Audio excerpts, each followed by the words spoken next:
একটা কথা স্বীকার করতেই হবে, আজ মেহেদী হাসান মিরাজ যেভাবে ব্যাটিং করেছে সেটা শুধু একটা ভালো ইনিংস না, এটা ছিল পরিস্থিতি বুঝে ব্যাটিং করার একটা দারুণ উদাহরণ।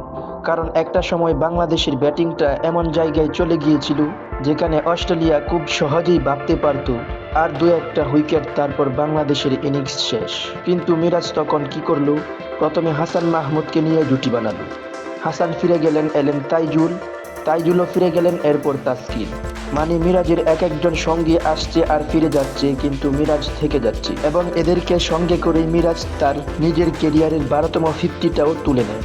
সে শুধু নিজের রান বাড়ানোর জন্য খেলেনি, পরিস্থিতি অনুযায়ী কখন ধৈর্য ধরতে হবে, কখন রান নিতে হবে আর কখন অস্ট্রেলিয়ার বোলারকে আক্রমণ করতে হবে, সবকিছু খুব সুন্দরভাবে করেছে। তৃতীয় দিনের লাঞ্চ বিরতিতে বাংলাদেশের সংগ্রহ 8 উইকেটে 417 রান।